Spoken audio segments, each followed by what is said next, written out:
Quand Alice ouvre les yeux, Arthur est assis sur une petite chaise devant la télévision en veille. Il est différent. Son visage est stoïque, obscur. Elle sort du sommeil douloureusement et en relevant son buste, elle sent des picotements dans le cou, comme du poil à gratter. Elle porte la main vers son crâne et en ne trouvant pas ses longs cheveux, Alice pousse un hurlement si terrible que Nadia croit à un accident grave. Elle se précipite dans la pièce où elle a laissé les deux enfants jouer sagement une demi-heure plus tôt et découvre la coupe de cheveux d'Alice mutilée. « Arthur a arraché tous mes cheveux !»« Comment ça, arraché ?» s'inquiète Nadia, imaginant le long calvaire de la petite fille. « Comment ça, arraché ?»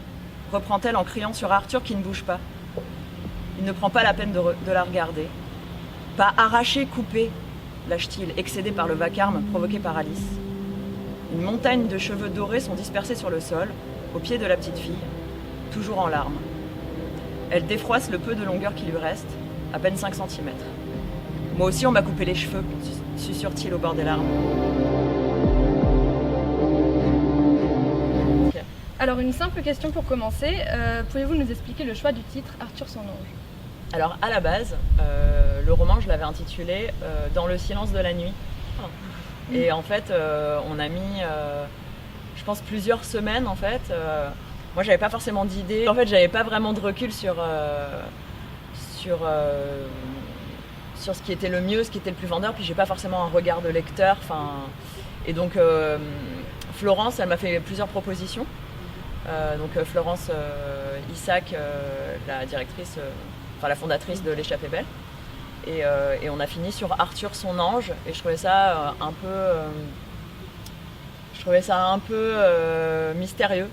Et puis en plus, je trouvais que c'était un peu en contradiction avec le personnage d'Arthur, parce qu'il n'est pas très angélique.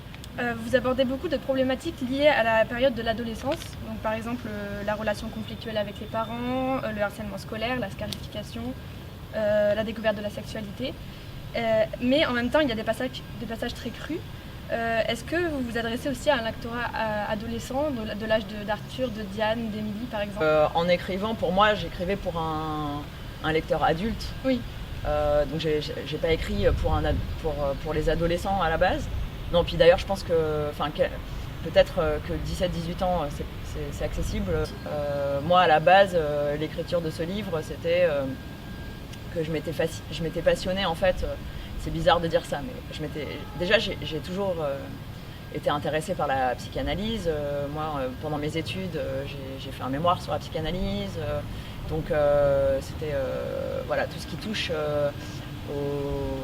aux problématiques psychiatriques, ça m'intéresse. Et puis il y a eu un moment donné dans ma vie, dans ma carrière de journaliste, où je me suis beaucoup intéressée aux tueurs en série.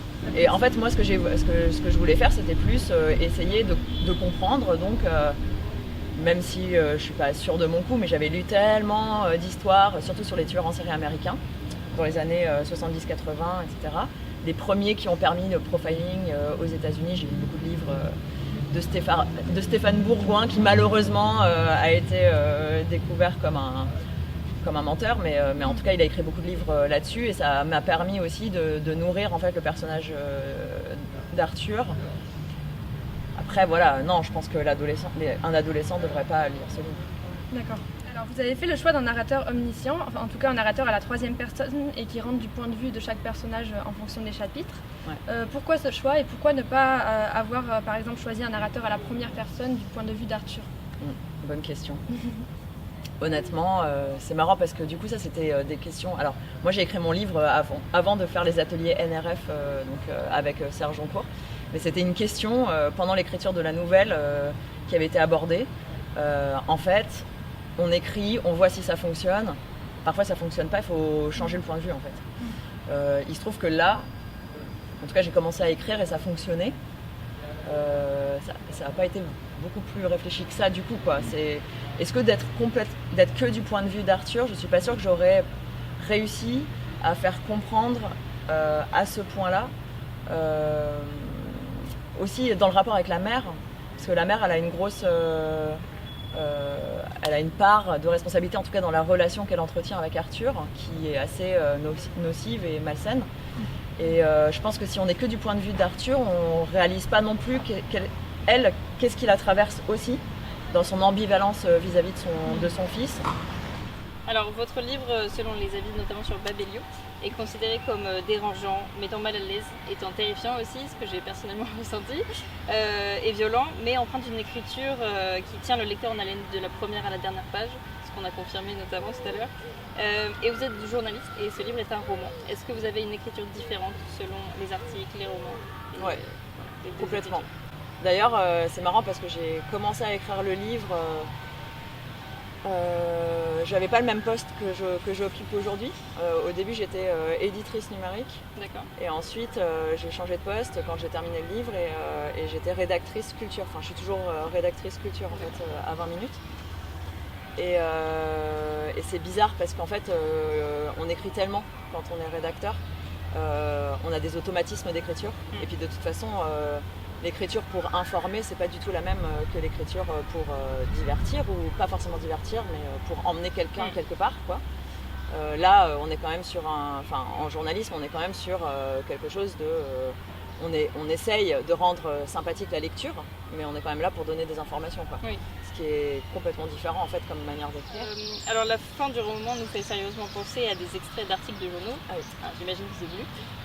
Et pouvez-vous nous indiquer du coup vos sources d'inspiration, ce qui vous a poussé à traiter de ce sujet assez délicat et sensible et violent à la fois? Je trouvais que ça permettait d'avoir une petite continuité sur ce qui pourrait se passer après. D'avoir une vision en plus avec le côté la société ne sait pas, enfin le côté un peu monstrueux que de la réception journalistique ou de vu que c'est par les articles de presse qu'on connaît les faits divers, je me suis dit voilà, ça peut être intéressant aussi de voir comment ça aurait pu être reçu par la société. Donc voilà, donc ça c'est des fausses dépêches AFP, c'est sûr. Mes inspirations, franchement j'ai des inspirations fortes. Notamment Le silence des agneaux. Ensuite, je me suis inspirée de plusieurs psychopathes qui ont existé, notamment Jeffrey Dahmer, qui est un grand psychopathe américain, enfin en tout cas très connu dans l'histoire américaine, qui est assez intéressant comme tueur en série, parce qu'en fait il a eu une vie un peu comme Arthur, qui ne justifie pas vraiment le basculement dans le tueur en... Ouais voilà, c'est-à-dire qu'il y a beaucoup de tueurs en série qui ont été maltraités, mais qui ont vécu des sévices extrêmement graves, et de grosses violences, alcool, enfin vraiment des choses vraiment dures à vivre. Ce qui n'est pas le cas de Jeffrey Dahmer, qui avait des parents plutôt de la bourgeoisie, quoi, qui a un peu été laissé pour compte quand les parents ont divorcé, mais... Franchement, ça explique pas. Enfin, il y a beaucoup de gens qui ont vécu ce genre de choses et qui ne sont pas tombés dans une carrière de psychopathe pour autant, quoi. Si on peut dire. Et du coup, je me disais que ça pouvait mettre sur la piste aussi de ce trait de personnalité, en fait, ou de ce genre de comportement, de couper les cheveux et d'en faire quelque chose d'un peu... Voilà, et puis, voilà. Bon, merci pour cette interview.